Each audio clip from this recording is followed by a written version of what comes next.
नमस्कार, IND special में आपका स्वागत है। मैं हूं आपके साथ नाज़नीन नकवी। बात करेंगे मध्य प्रदेश में होने जा रहे नगरीय निकाय चुनाव को लेकर, जहां बीजेपी में 20 साल पुरानी परंपरा इस बार के निकाय चुनाव में टूटने जा रही है, क्योंकि पार्टी की तरफ से इस बार के निकाय चुनाव में किसी भी विधायक को टिकट नहीं दिया जाएगा।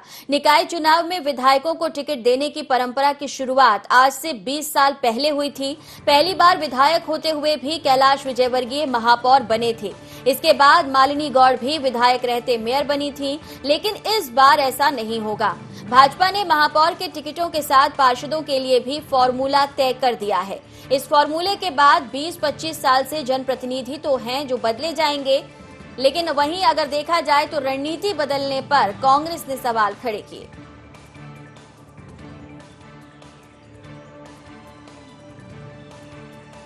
एक अकेले महापौर की टिकट आज घोषित हुई है। ये मेरा प्रत्याशी कांग्रेस का बहुत ही मिलनसार, बहुत सूझबूझ वाला, इंदौर में उसकी एक अलग छवि है। बीजेपी को प्रत्याशी मिल नहीं रहा है, कांग्रेस ने बहुत पहले प्रत्याशी घोषित कर दिया।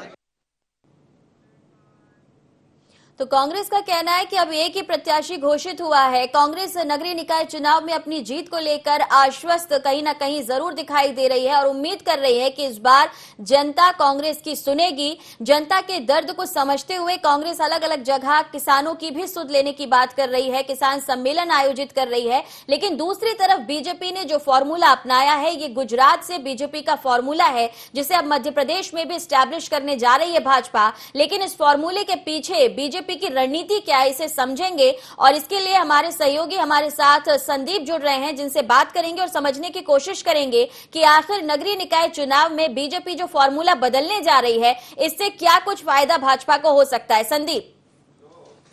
बिल्कुल, देखिए, अगर भारतीय जनता पार्टी की रणनीति की बात करें तो यहाँ पर एक और भी बात है। एक व्यक्ति एक पद की जो परंपरा भारतीय जनता पार्टी में चलती रही है, उसको यहाँ पर कहीं न कहीं भाजपा आगे बढ़ाना चाहती है। और उसके अलावा अगर हम बात करें तो भाजपा मजबूत उम्मीदवारों को और नए चेहरों को मौका देना चाहती है। भाजपा जिस तरह से अभी आपने देखा कि बीजेपी प्रदेश अध्यक्ष बी.डी. शर्मा के नेतृत्व में लगातार युवाओं को मौका देने की परंपरा एक बार फिर से शुरू हुई है, तो वो कुछ उसी कड़ी को यहाँ पर आगे बढ़ाते हुए भारतीय जनता पार्टी ने यहाँ पर अब युवा चेहरों को आगे लाने की कवायद की है। लिहाजा इसी कड़ी में ये सब चीजें देखते हुए भाजपा ने गैर विधायक उम्मीदवार उतारने की कोशिश कर रही है। यानी कि जो भाजपा के नेता जो विधायक हैं, उनको मौका नहीं दिया जाएगा महापौर के पद के उम्मीदवार के लिए। इस बार स्वच्छ छवि वाले जो ये माने कि युवाओं को आगे बढ़ाने की बात है, या जैसा आपने कहा कि एक पद होते हुए अलग अलग और दूसरे पद उनके पास ना हो, इस बात पर फोकस किया जा रहा है, या फिर भाजपा की ये भी यहाँ पर ये सोच है? क्योंकि अगर देखा जाए जिस तरीके से पद पिछले दिनों बटे हैं, बहुत सारे ऐसे मजबूत लोग जो छूट गए हैं, उन्हें भी मौका दिया जाए और जो नाराजगी है वो भी दूर की जाए। बिल्कुल, यहाँ पर इसके माध्यम से, जैसे कि भैया आपने कहा, वो भी सही बात है। यहाँ पर कहीं न कहीं डैमेज कंट्रोल का भी एक बड़ी भूमिका है, क्योंकि भारतीय जनता पार्टी में जो बड़े स्तर के कद्दावर नेता हैं, कहीं न कहीं उनमें भी एक नाराजगी का दौर जरूर देखने को मिला है। खासकर जब से सिंधिया खेमा भारतीय जनता पार्टी में सिंधिया खेमे ने प्रवेश किया है, तो उसके बाद भारतीय जनता पार्टी में कुछ ऐसे धड़े पनप गए हैं कि उनमें कहीं न कहीं नाराजगी देखने को मिली है। लिहाजा इन सब चीजों को और सब चीजों को साधने के लिए भारतीय जनता पार्टी में इस तरह की कोशिश की जा रही कि जो विधायक नहीं है और मजबूत नेता हैं, उनको पार्टी में अच्छे पद दिए जा सकते हैं और आगे चल करके पार्टी के लिए अच्छे काम कर सकते हैं। जनाधार डैमेज कंट्रोल की बात कही, और जिस तरीके से अगर हम बात करें तो क्या ये माना जाए कि कांग्रेस और भाजपा दोनों ही इस तरफ गौर कर रही हैं? जैसा कि पद देकर भाजपा जो है वो डैमेज कंट्रोल करना चाहती है, वहीं कहीं ना कहीं कांग्रेस भी इसी कवायद पर आगे बढ़ रही है, क्योंकि कांग्रेस में भी बहुत ज्यादा समन्वय की कमी दिखाई देती है। और अब ऐसे में जब वो विधायकों को टिकट दे रही है मेयर का, तो इसे कैसे देखें? बिल्कुल, हाँ, इसके विपरीत जैसे कि अभी आपने कहा कि कांग्रेस पार्टी में जो विधायक हैं उनको भी महापौर के पद पर लड़ाने की तैयारी चल रही है, क्योंकि कांग्रेस जिताऊ उम्मीदवार तलाश रही है कि ताकि किसी भी सूरत में जो उसी को यहाँ पर महापौर का उम्मीदवार बनाया जाए जो कि जीतने के लायक है। लिहाजा कांग्रेस पार्टी कहीं न कहीं यहाँ पर विधायकों पर ज्यादा निर्भर नजर आ रही है और यही कारण है कि वो विधायकों पर भरोसा कर रही, जबकि नए चेहरों पर भरोसा नहीं कर पा रही रही कांग्रेस पार्टी, और यही कमजोरी कांग्रेस की लगातार देखने को मिली है, क्योंकि युवा नेतृत्व को कांग्रेस में ठीक तरीके से नहीं पनपने दिया गया। और आज ये स्थिति है कि जो विधायक हैं, उसके स्थापित विधायक, उनको एक बार अब महापौर के पद पर उतारने की बात चल रही है। नाराजगी की बात हो, गुटबाजी की बात हो, शिकवे शिकायतों की बात हो, ये दोनों ही दलों में नजर आता है। ऐसे में जहां फॉर्मूले बदलकर नगरीय निकाय चुनाव की अगर हम बात करें, तैयारियों की हम बात करें, शिविर लगाए जा रहे हैं, प्रशिक्षण दिए जा रहे हैं, रूटीन है, लेकिन उसके बावजूद ये माना जाए कि आगे नगरीय निकाय के चुनाव और उसके बाद 2023 की तैयारी, तो कहीं ना कहीं ये प्रशिक्षण शिविर जो लगाए जा रहे हैं, इसमें भी यहां पर समन्वय बिठाने की कोशिश की जा रही है। अब बिल्कुल इस बात में कोई शक नहीं है। आज प्रशिक्षण शिविर जरूर आयोजित हो रहे हैं, लेकिन यहां से 2 चुनाव को टारगेट किया जा रहा है। 2 नहीं बल्कि आप 3 चुनाव कह सकती हैं कि सबसे पहले नगरीय निकाय चुनाव की बिसात बिछ रही है इन प्रशिक्षणों के माध्यम से। उसके बाद फिर 2023 में विधानसभा और लोकसभा, इस तरह से लगातार चुनाव होने हैं। और ये जो कसावट हो रही है, बात भाजपा की हो या कांग्रेस की, क्योंकि अब कहीं ना कहीं भारतीय जनता पार्टी के रास्ते पर कांग्रेस भी चल रही। जो भी चीजें भारतीय जनता पार्टी करती जा रही है, ठीक उसी का अनुसरण करते हुए कांग्रेस भी कर रही है। जैसे कि विधायकों के प्रशिक्षण शिविर कांग्रेस पार्टी भी करने की योजना बना रही है। तो यहां पर ये सारी चीजें देखने को मिल रही है कि लगातार कसावट करने की कोशिश कांग्रेस पार्टी भी कर रही है, लेकिन वो कितना सही तरीके से उसका जमीनी हकीकत बन के उतरती है, वो रणनीति कांग्रेस की, वो तो वक्त ये तो अक्सर देखा जाता है कि बीजेपी में जो फैसला ले लिया जाता है, उस फैसले को आत्मसात कर लिया जाता है, उस फैसले को स्वीकार कर लिया जाता है। लेकिन बावजूद इसके क्या आपको लगता है कि जो फैसला लिया गया है कि विधायकों को महापौर का टिकट नहीं दिया जाएगा, इस फैसले पर भी सवाल खड़े हो सकते हैं, या फिर इस फैसले पर भी नाराजगी सामने आ सकती है? बिल्कुल, देखिए नाराजगी तो सामने दिख सकती है, लेकिन भारतीय जनता पार्टी के जो संगठन है, जैसे कि अभी आप सभी जानते हैं कि भारतीय जनता पार्टी एक कैडर बेस्ड पार्टी है, और उसका संगठन जो है, संगठन ही सर्वोपरि माना जाता है भाजपा में। नाराजगी भले हो नेताओं में, लेकिन जब नाराजगी होती है, जो नेता नाराज होते हैं उनको बुलाया जाता है, आमंत्रित किया जाता है, और फिर उनको बैठा करके संगठन में, और उनको सही तरीके से कहीं ना कहीं मनाने की कोशिश की जाती है, पूरी कवायद की जाती है, और उनको कहीं ना कहीं फिर खवाने की भी कोशिश की जाती है, उनको कहीं ना कहीं जगह दी जाती है, कोई उचित स्थान दिया जाता है, ताकि वो उनकी नाराजगी जो है वो कहीं ना कहीं दूर हो। जैसे कि अभी आपने हर तरीके से देख रहे हैं, अगर उपचुनाव के बाद से अब तैयारी की बात करें संदीप, लगातार कांग्रेस भी एक्टिव बनी हुई है। किसान का मुद्दा हो या महिला कांग्रेस को एक्टिव करने की बात हो, युवा कांग्रेस को एक्टिव करने की बात हो, विधायकों को टिकट देकर, जैसा कि आप कह रहे हैं कि जिताऊ उम्मीदवार पर ही दांव खेलना चाहती है कांग्रेस। ऐसे में अगर कोई नाराजगी भाजपा में दिखती है, उसे समन्वय की कोशिश करना भाजपा का काम है, उसे दूर करना वो वहां पर कोशिश करेंगे। लेकिन क्या इससे कांग्रेस को कुछ फायदा मिल सकता है? क्योंकि अगर नाराजगी होगी तो शायद उतनी ताकत के साथ काम नहीं किया जाएगा, और अगर वो कमजोरी बनती है तो कांग्रेस को फायदा मिल सकता है। देखिए, जो वर्तमान हालात हैं खासकर भारतीय जनता पार्टी के, क्योंकि प्रदेश में भारतीय जनता पार्टी की वर्तमान में सरकार है, केंद्र में भारतीय जनता पार्टी की सरकार है, और जो माहौल वर्तमान में देखने को मिल रहा है, जिस तरह से लगातार भारतीय जनता पार्टी सर्वे करवाती रहती है कंटिन्यू अपने पार्टी की स्थिति, अपने नेताओं की स्थिति को, इन सब चीज़ों को भांपने के लिए, तो यहाँ नाराजगी जरूर देखने को मिल सकती है। लेकिन अगर हम बात करें तो कांग्रेस में कुछ जा सकते हैं, तो ये सारी चीज़ें जाति ये सब नहीं दिख रहे हैं। कुछ छोटे नेता जरूर पार्षद स्तर के जरूर भले जा सकते हैं कांग्रेस पार्टी में, जिनसे कोई ज्यादा बड़ा फर्क भारतीय जनता पार्टी को नहीं पड़ने वाला है। यहाँ नाराजगी जरूर हो सकती है, लेकिन उनको बैठ करके जो मनाने की परंपरा होती है भारतीय जनता पार्टी में, वो चीजें होंगी। डैमेज कंट्रोल की भी पहले से ही व्यवस्था बनाई जाती है भारतीय जनता पार्टी में। जब भी टिकट वितरण होता है उसके पहले ही नाराजों को, जो नाराजगी वाले नेता होते हैं, उनको मनाने के लिए पहले से ही योजना तैयार कर ली जाती है। तो इस तरह से भारतीय जनता पार्टी के यहाँ ज्यादा कोई भी फर्क पड़ता नहीं दिख रहा है। जी बिल्कुल, तो चलिए, बीजेपी को फर्क नहीं पड़ेगा। निकाय चुनाव में बीजेपी की 20 साल पुरानी परंपरा टूट सकती है, क्योंकि ये कहा जा रहा है कि विधायकों को मेयर का टिकट देने के लिए भाजपा ने इंकार कर दिया है। वहीं दूसरी तरफ कांग्रेस जो है वो विधायक को टिकट देने की बात यहां पर कर रही है, और साथ ही उनका कहना है कि जो कैंडिडेट होगा वो मजबूत होगा। संदीप, गुजरात में इस फॉर्मूले का इस्तेमाल किया था भाजपा ने, लेकिन अब मध्य प्रदेश में इस फॉर्मूले को उतारना कितना आपको लगता है कि यहाँ की सियासत में फिट बैठेगा? देखिए, अगर जिस तरह से मध्य प्रदेश के हालात हैं वर्तमान में, खासकर जैसे मैंने अभी आपको जिक्र किया था कि ज्योतिरादित्य सिंधिया खेमा भी आ गया है, बड़ी संख्या में यहाँ पर भारतीय जनता पार्टी में कांग्रेस से कार्यकर्ता आए हैं, कहीं ना कहीं इन सब चीज़ों को डैमेज करने की यहाँ पर स्थिति बन रही है।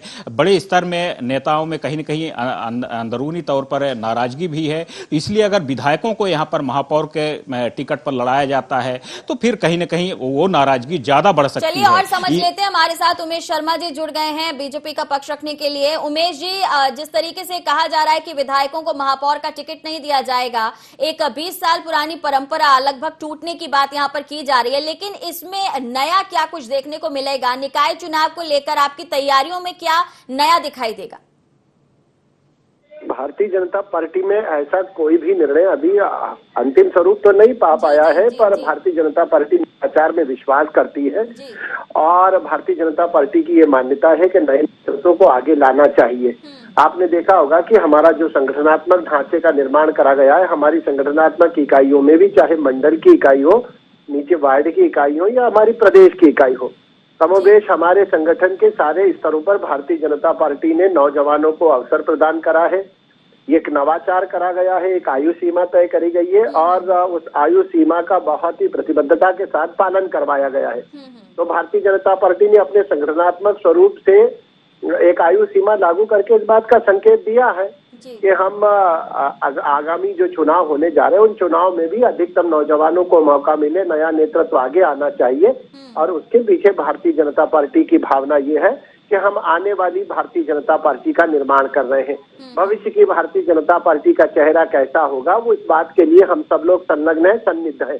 और आने वाले समय में भारतीय जनता पार्टी को जो नया नेतृत्व प्राप्त होगा, तो संगठन में तो हमने नए नेतृत्व का अवसर प्रदान करा है और इस प्रकार के जो निकाय चुनाव आ रहे हैं, उन निकाय चुनाव में भी मुझे लग रहा है कि भारतीय जनता पार्टी नए नेतृत्व को अवसर प्रदान करेगी। लेकिन अगर दूसरी तरफ हम देखें, कांग्रेस यहाँ पर टिकट बांट रही है, वो अपने विधायकों को मौका दे रही है, जिताऊ चेहरे को आगे ला रही है। ऐसे में आप जो नए लोगों की बात कर रहे हैं, युवाओं की बात कर रहे हैं, टक्कर दे पाएंगे वो नए नेता, नए युवा, जहां कांग्रेस ये कह रही है कि उन्होंने अभी सिर्फ एक ही का नाम सामने लाया है और खलबली मच गई है? नहीं, हमारे यहाँ कोई खलबली नहीं मची है और हम कोई बहुत आश्चर्यचकित भी नहीं है। हमको मालूम है कि वहां पर बलि वेदी पर बलि चढ़ाने के लिए कांग्रेस पार्टी किसी ना किसी को लाती है और अभी केवल एक नाम सामने इसलिए आया है कि मध्य प्रदेश में जो कांग्रेस पार्टी के टिकट होते हैं उसमें जो सबसे ज्यादा बोली लगाता है उसको प्राप्त होता है। तो संजय शुक्ला जी की जो इंदौर की पृष्ठभूमि है वो बहुत धनाढ्य नेता है और धन संपन्न व्यक्ति हैं और कांग्रेस पार्टी ने सारे लोगों ने मिलकर उनको बलि का बकरा बनाया है। सारे लोगों ने हर्ष ध्वनि करके उनकी घोषणा करी है और उसके पीछे का उद्देश्य यही है, क्योंकि कांग्रेस पार्टी को मालूम है कि इंदौर हो या बाकी की शेष 16 नगर निगम है, सभी नगर निगमों में इनको आसन्न पराजय सामने दिखाई दे रही। तो इनके जितने बड़े नेता हैं वो सब चुनाव लड़ने से कतरा रहे हैं। ये भी कहा जा रहा था कि पहले आप जिस तरीके से अपनी 2 दिन के आपने प्रशिक्षण शिविर को शिफ्ट किया है, उसके पीछे भी यही रणनीति है कि आप निकाय चुनाव और आगे आने वाले विधानसभा चुनाव और उससे भी आगे लोकसभा चुनाव की रणनीति अभी से तैयार कर रहे हैं और इसीलिए आप मालवा पर फोकस कर रहे हैं। इस तरीके की बातें भी कांग्रेस कर रही है। उनका कहना है कि अब किसानों के साथ जिस तरीके से अन्याय किया जा रहा है, लगातार आप देख रहे होंगे कांग्रेस सम्मेलन आयोजित कर रही है, जीतू पटवारी जी कह रहे हैं कि वो लंबी लड़ाई लड़ेंगे। आपको लगता है इन सब बातों से कोई फर्क पड़ेगा निकाय चुनाव में? जीतू पटवारी जी किस तरह की लड़ाई लड़ते हैं ये पूरा मध्य प्रदेश जानता है और मैं तो जीतू पटवारी जी से पूछना चाहता हूं कि जब से सरकार का परिवर्तन हुआ है वो मुंह में मसूर रखकर क्यों बैठे? अब उनकी वाचालता, अब उनकी मुखरता उतनी बची नहीं है। फिर वो आज की बहस का विषय नहीं है। दूसरा, मालवा निमाड़ को फोकस करके प्रशिक्षण वर्ग का स्थान तय करा गया, ये का आरोप हो सकता है पर इसमें रंच मात्र की भी सच्चाई नहीं है। पचमढ़ी में हमको जितने आवास चाहिए थे उतने आवास की उपलब्धता नहीं थी। वैलेंटाइन का समय चल रहा है और पचमढ़ी चूंकि पर्यटन स्थल है, हिल स्टेशन है, तो वहाँ के जो अधिसंख्य ठहरने के स्थान थे वो सारे फुल हो चुके थे, उनकी बुकिंग पहले से थी और हमको जितनी मात्रा में आवास चाहिए थे वो वहाँ उपलब्ध नहीं थे। इसलिए फिर सुविधा। ठीक है, हम थोड़ा विषय पर आ जाते हैं। हमारे साथ चर्चा में शामिल हो गए फिरोज सिद्दीकी, कांग्रेस से प्रवक्ता हैं। उनसे भी समझेंगे कि निकाय चुनाव को लेकर जिस तरीके से वो विधायकों को मौका दे रहे हैं, जिताऊ चेहरे को आगे ला रहे हैं, उससे टक्कर देने के लिए भाजपा के युवा नेता जो तैयार हैं। फिरोज साहब, कैसे देखते हैं? विधायकों को टिकट नहीं दिया जाएगा महापौर का, ऐसा बीजेपी तय कर रही है। अभी हालांकि इस पे पूरे तरीके से फैसला नहीं लिया गया है, लेकिन वो ये मान रहे हैं कि युवाओं को मौका देना चाहिए। देखिए ये भारतीय जनता पार्टी का अपना आंतरिक मामला है कि वो किनको टिकट देते हैं, किसको नहीं देते।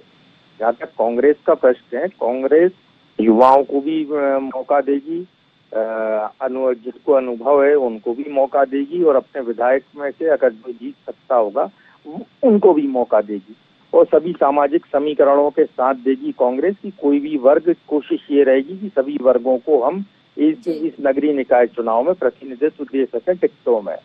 अब भारतीय जनता पार्टी जो भी है, तो भारतीय जनता पार्टी के अपने अपने स्टैंड हैं, इनके सिद्धांत और रीति नीति समय के साथ जो है बदल जाती है।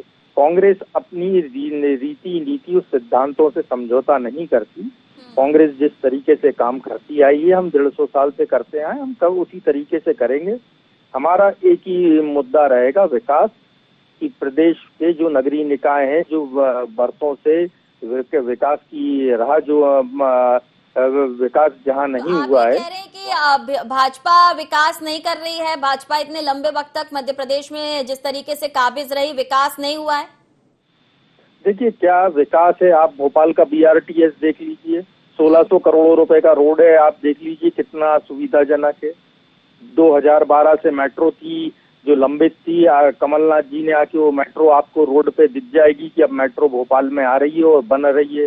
तो नर्मदा पाइपलाइन है, अगर हम भोपाल की बात करें तो नर्मदा भोपाल में अभी भी पूरे क्षेत्रों में नहीं पहुंची, जबकि वो 2003 में उमा भारती जी ने उसकी घोषणा की थी।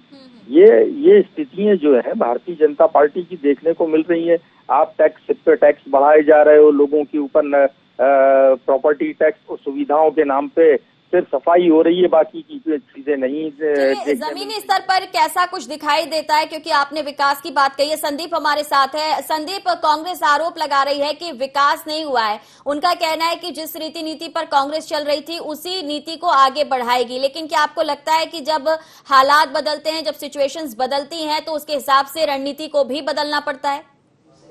बिल्कुल, इस बात में कोई शक नहीं। जब हालात बदलते हैं तो रणनीति तो बदलनी पड़ती है, लेकिन अगर हम भारतीय जनता पार्टी या कांग्रेस की यहाँ पर बात करें, खासकर जिस तरह से अभी आप बात कर रहे हैं, तो कांग्रेस पार्टी ने यहाँ पर रणनीति तो बदली है। कांग्रेस पार्टी ने जब जिस दिन से सत्ता गई है उसके बाद कांग्रेस पार्टी कुछ दिनों के लिए शांत हुई, लेकिन उसके बाद जिस तरह से कांग्रेस पार्टी एक्टिव हुई वो कहीं न कहीं यहाँ पर अचंभित करने वाला रहा है।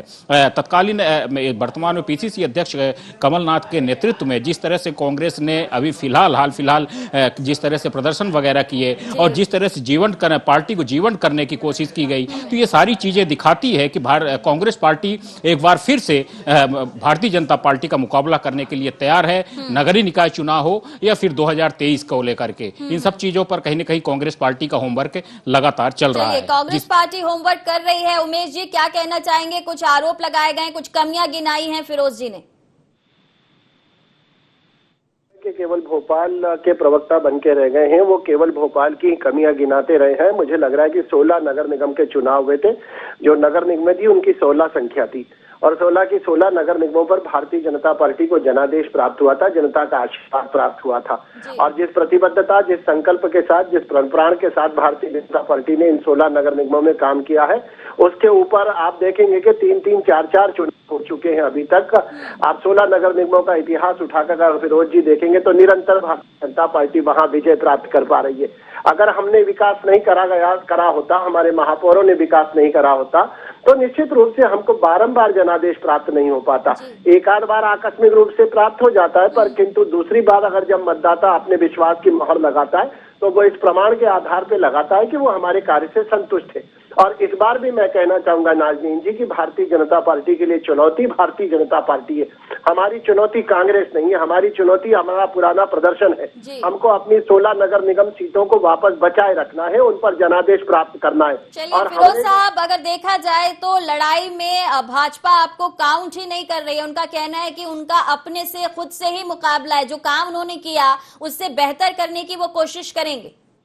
अभी वो मैदान में आए कहाँ हैं? अभी चुनाव चालू तो होने दीजिए। एक एक सवाल का जवाब पूछेंगे हम इनसे। और भारतीय जनता पार्टी 100 के पास सेंचुरी जो पेट्रोल ने मारी, इसका जवाब लोग पूछेंगे। गृहिणी सवाल पूछेंगे कि हमारी सिलेंडर की सब्सिडी क्यों नहीं आई।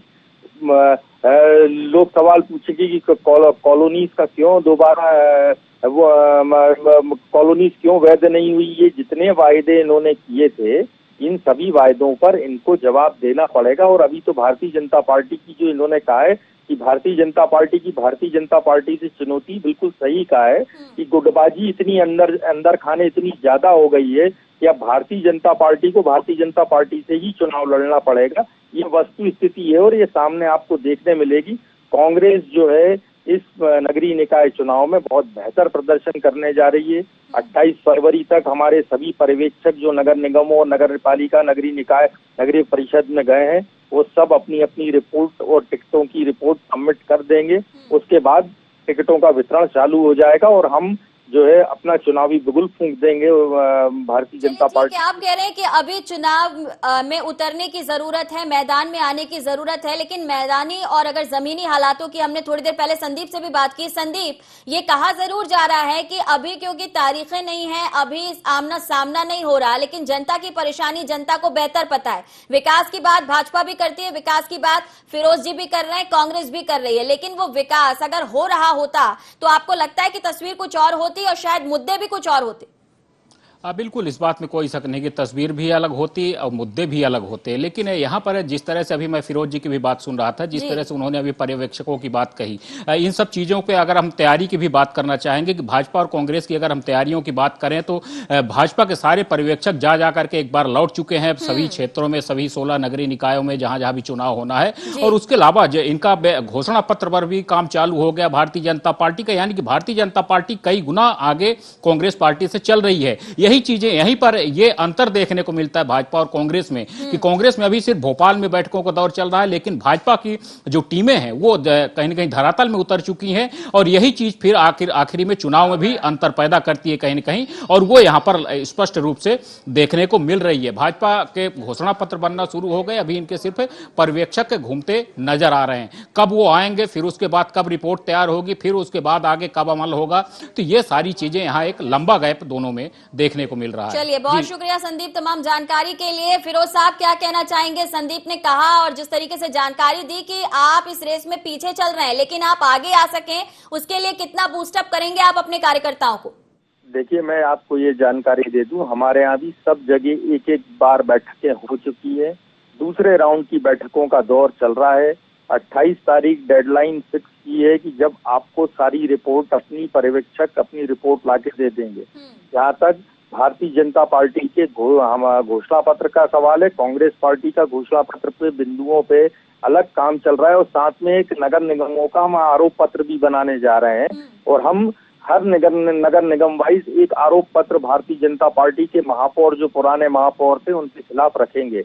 भोपाल में जैसे मास्टर प्लान नहीं बना अभी तक, जो मास्टर प्लान है 1992-93 का ही चला आ रहा है, ये भी एक भारतीय जनता पार्टी को सवालों के जवाब देना पड़ेंगे। ऐसे कई सारे मुद्दे हैं जो सामने देखने मिलेंगे। भारतीय जनता पार्टी चलिए उमेश जी, आपके लिए कांग्रेस सवाल तैयार कर रही है जनता के बीच जाकर। आपको लगता है कि ये सवाल इतने मुश्किल होंगे जिसके जवाब भाजपा ना दे पाए? नाज़रीन जी, कांग्रेस पार्टी हमारी परीक्षक नहीं है, हम उनके नेतृत्व में परीक्षा देने नहीं बैठ रहे हैं, तो उनके क्या सवाल है वो हमारी चिंता का विषय नहीं है। जनता के जब सवाल आएंगे तब हम उनका प्रत्युत्तर देंगे, और आप विश्वास रखिए कि जनता की तरफ से सवाल नहीं आएंगे। जनता की तरफ से हमेशा भारतीय जनता पार्टी के प्रति अपेक्षाएं आती हैं और उन अपेक्षाओं की पूर्ति भारतीय जनता पार्टी करती है। तो मतदाता और भारतीय जनता पार्टी, इन दोनों के पीछे एक अद्भुत अनुराग का रिश्ता है, और ये अनुराग का रिश्ता पारस्परिक विश्वास पर टिका हुआ है। जनता हमको आशीर्वाद प्रदान करती है और उसके प्रतिफल में भारतीय जनता पार्टी सेवा करती है। और ये जो रिश्ता है ये आज का नहीं है, बहुत पुराना रिश्ता है। 4-4, 5-5 बार से नगर निगमों में इसी जीत है। चलिए, रिश्ता बहुत पुराना है और आप काफी कॉन्फिडेंस में भी नजर आ रहे हैं। दोनों का बहुत शुक्रिया। संदीप का रुख करना चाहूंगी। संदीप, दोनों को आपने सुन लिया। जिस तरीके से फिरोज जी कह रहे हैं कि तैयारी कांग्रेस भी कर रही है, सर्वे करा रही है, लेकिन सर्वे की अगर हम बात करें तो थोड़े वक्त पहले हमने उपचुनाव में भी कांग्रेस के सर्वे की बात सुनी थी। उसमें परिणाम कुछ और थे, लेकिन जो परिणाम आए थे उसने कांग्रेस को चौंका दिया था। बिल्कुल, अगर हम सर्वे की बात करें तो यहाँ पर ये बातें बिल्कुल सही साबित होती हैं। उपचुनाव के दौरान भी कांग्रेस पार्टी ने बड़े-बड़े दावे किए थे। सर्वे का कहीं न कहीं आधार बताया गया था कि कांग्रेस पार्टी फिर से वापसी कर रही है और उसके 28 में से कम 25 विधायक जीतेंगे। लेकिन वो ऐसा कुछ भी नहीं हुआ और करारी हार यहाँ पर देखने को मिली कांग्रेस पार्टी को और सिर्फ 9 विधायकों के साथ संतोष करना पड़ा कांग्रेस पार्टी को। अब अगर हम बात कर रहे हैं आगे की, तो यहाँ पर फिलहाल दोनों पार्टियों में एक लंबा गैप देखने को मिल रहा है। भाजपा कांग्रेस में दोनों की तैयारियों में जमीन आसमान का अंतर है। कहीं न कहीं अगर हम बात करें तो भाजपा की तैयारी जमीनी हकीकत बनकर के उतर चुकी है। उसकी पूरे कार्यकर्ता मैदान पे डट चुके हैं और उसकी बानगी लगातार आप भी देख रही हैं। कल भी बैठक हुई, 2 दिवसीय लगातार उज्जैन में बैठक चली। अभी आगे फिर से तैयारियां आगे भाजपा में चल रही हैं। तो यहाँ पर दोनों पार्टियों में एक बड़ा डिफरेंस और बड़ा गैप देखने को मिल रहा है। चलिए, बहुत शुक्रिया संदीप।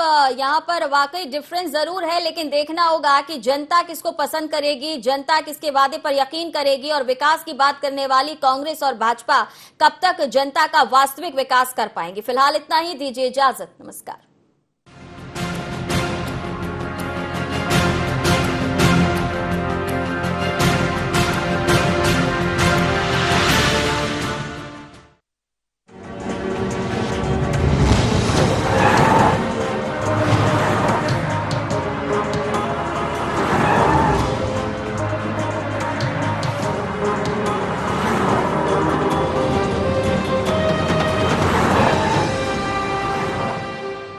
IND